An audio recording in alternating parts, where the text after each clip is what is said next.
Happiness through curiosity on the Ranveer Show. I was going to take this conversation into the domain of aging, especially for men, because I'm a guy and I'm noticing that a lot of my friends my age, like near my age, especially, 2 years give and take, everyone's going through similar problems, which is injury related. Suddenly we're having to incorporate new things into our workout routines, mobility work, stretching, all the stuff that didn't matter 5-10 years ago. I have some friends who are cricketers, some friends who are footballers.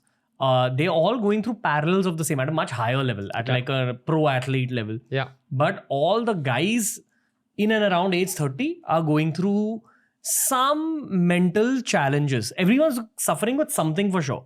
So it's either you're suffering with some kind of long-term physical injury, you're suffering with the fact that you don't think your career has panned out the way you wish for it. You're suffering from the fact that your childhood mental health issues are coming to the forefront, or something else to do with family. But there is a big bubble of suffering that's coming to the surface for many men around me especially. And I'd argue that many women as well. But I see it more with the guys. I think this is just my own theory. I feel women are way better at dealing with their own mental health, at least in my circles. Like all my female friends are much sharper when it comes to dealing with their own emotions. The guys get confused. Yeah. So I don't know. No, it's true. I mean, if you're speaking about a general population, the reason why females are better at doing managing any situation is because they're better communicators. So anything that any female is going through, you can rest assured someone in an ecosystem, a friend knows about it because they've spoken about it and they've chatted about it. Males, half the time, even though they're close friends, you spend every single week with them, you have no idea what's going on because we just haven't found the courage, or we don't know how to brace certain conversations until it's really, really crippling. So this is very, very common. The other thing from a neuroscience point of view is the blood flow in a female brain is consistent throughout the entire brain. So emotionally, what happens is when a female is experiencing emotion, that emotion affects every aspect of her functioning, whether it's work, it's relationship, it's parenting, it's everything. That emotion is present because of how the brain is experiencing blood flow. The male brain experiences blood flow in, I wouldn't say pockets, but in very focused areas depending on the task that's needed. Compartmentalization of thoughts. Exactly. So if you're experiencing an emotion, right, you're able to very, very quickly divert focus and attention to something else and do that quite efficiently.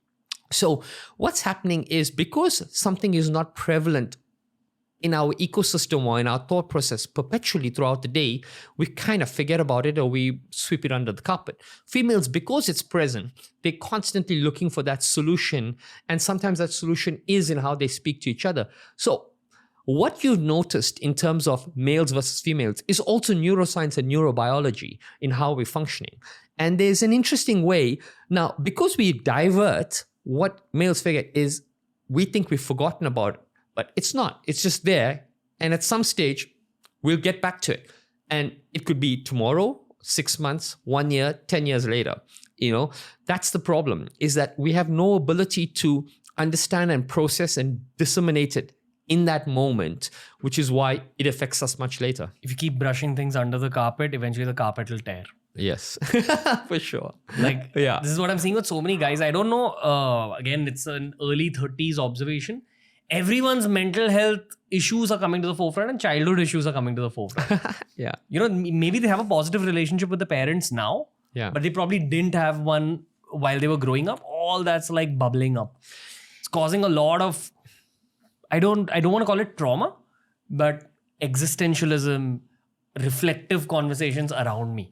That's what I would trauma is a difficult word, like you're right. It's not the right word to use because not every experience was born from malice. And I do a lot of work with psychological safety, either in corporates and in the locker room with athletes. And I can tell you that psychological safety is very rarely eroded from a place of malice. It's actually eroded from a place of kindness. Everyone's trying to do the best, but it's the subconscious behaviors that are breaking the system apart. Like, for example, I'll give you a beautiful corporate example. A CEO who feels like I can answer the call at 10 o'clock in the night if someone calls is thinking to myself, I'm here for my organization. I'm organization first. I have an open door policy. Call me anytime. But every time he answers the call at 10, he's signaling to everyone else that if I'm the CEO and I can answer at 10, you should be available to answer at 10 as well. Now, none of it was done for malice. The intention was pure.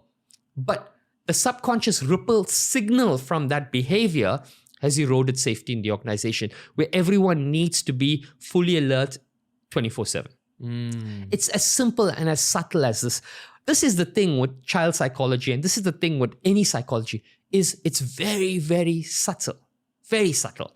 Whether you're in a sports team with an athlete, whether you're looking at psychology, looking at trauma, very often, even the things that we experience from childhood, I tell people, be kind, because your parents didn't have harsh intentions. They had the best intentions. It's just that they played out in a different way.